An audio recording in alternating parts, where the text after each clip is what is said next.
மீட்பு படை அதிகாரி ராகவன் இணைப்பில் இணைந்திருக்கிறார். சார், இணைப்பில் இணைந்தமைக்கு நன்றி.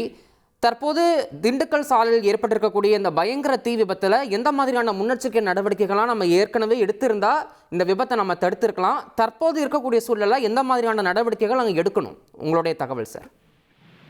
அதிகபட்சமா பாத்தீங்கன்னா இந்த மாதிரி பில்டிங்ல ஃபயர் ஆகக்கூடியது பாத்தீங்கன்னா மின்சார மூலியமா தான் சார் இது அதிகமா ஃபயர் ஆகும். 80% பாத்தீங்கன்னா இதுதான், இந்த ரீசன்னால தான் ஃபயர் ஆகும்.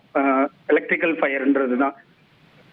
இதுக்கு பாத்தீங்கன்னா நம்மளோட எலக்ட்ரிக்கல் கேபிள்ஸ் ஃப்ரீக்வெண்டா நம்ம வந்து அதை செக் பண்ணணும் சார். அதாவது மந்த்லி டுவைஸ், அதாவது மந்த்லி ஒன்ஸ் அந்த மாதிரி ஃப்ரீக்வெண்டா செக் பண்ணணும். அதுல இருக்க இஎல்சிபி, எம்சிபி இதெல்லாம் வந்து கரெக்டான இதுல ஒர்க்கிங்ல இருக்கான்றதை நம்ம செக் பண்ணணும்.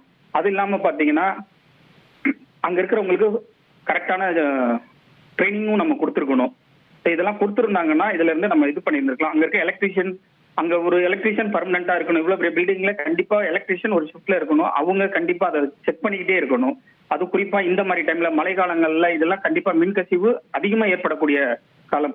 இந்த காலத்துல எல்லாம் அவங்க கண்டிப்பா இதை வந்து ஃப்ரீக்வெண்டா செக் பண்ணி ப்ராப்பர் ரிப்போர்ட்டோட இது பண்ணிருக்கணும். இன்னும் அங்க இருக்கிறவங்களுக்கு ஃபயர் எக்ஸ்டிங்யூசர் எப்படி யூஸ் பண்ணணும் அப்படின்ற ட்ரைனிங் கொடுத்துருக்கணும். இன்னொன்னு எவாக்குவேஷன் ரூட் எப்பவுமே கிளியரா வச்சிருந்துருக்கணும். எவாக்குவேஷன் ரூட் கிளியரா இருந்ததுன்னா கொஞ்சம் ஃப்ரீக்வெண்டா அவங்க வந்து எக்ஸிட் ஆகுறதுக்கான வழிமுறைகள்லாம் அதுல இருக்கும். அதை பார்த்து அவங்க ஈஸியா இது பண்ணியிருந்திருக்கலாம். எப்படி எக்ஸிட் ஆகணும் அப்படின்னு சொல்லி அந்த ரூட் அங்க இருக்கும். அந்த ரூட்டை வந்து நம்ம இது பண்ணியிருந்திருக்கலாம். அதை ஃபிக்ஸ் பண்ணியிருந்தாங்கன்னா இந்த மாதிரி நம்ம வெளியில போகணும், இந்த மாதிரி அவுட் ரூட் இருக்கு அப்படின்னு சொல்லி இது பண்ணிக்கலாம் அப்படின்ற மாதிரி அங்க இருந்ததுன்னா பண்ணிக்கலாம் சார். ஹலோ சார், இது வந்து நீங்கள் சொன்னது எல்லாமே வந்து மருத்துவமனையில் இருக்கக்கூடிய ப்ரிகாஷன் சொல்கிறீங்க. தற்போது அங்கே புகை மூட்டமாக மருத்துவமனைக்குள்ளே இருக்குது அப்படின்றாங்க. அந்த புகை மூட்டத்துக்குள்ளே இருந்து எப்படி நம்ம உள்ளே சிக்கியிருந்தாங்கன்னா எப்படி நம்ம மீட்க முடியும் சார்?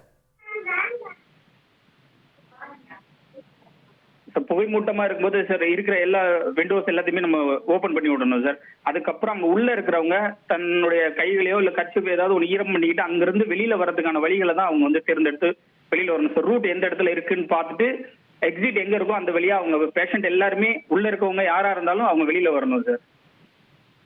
இணைப்பில் இணைந்து உங்களுடைய தகவல்களை பகிர்ந்தமைக்கு நன்றி திரு ராகவன். செய்திகளை உடனுக்குடன் தெரிந்து கொள்ள உடனே சப்ஸ்கிரைப் பண்ணுங்க.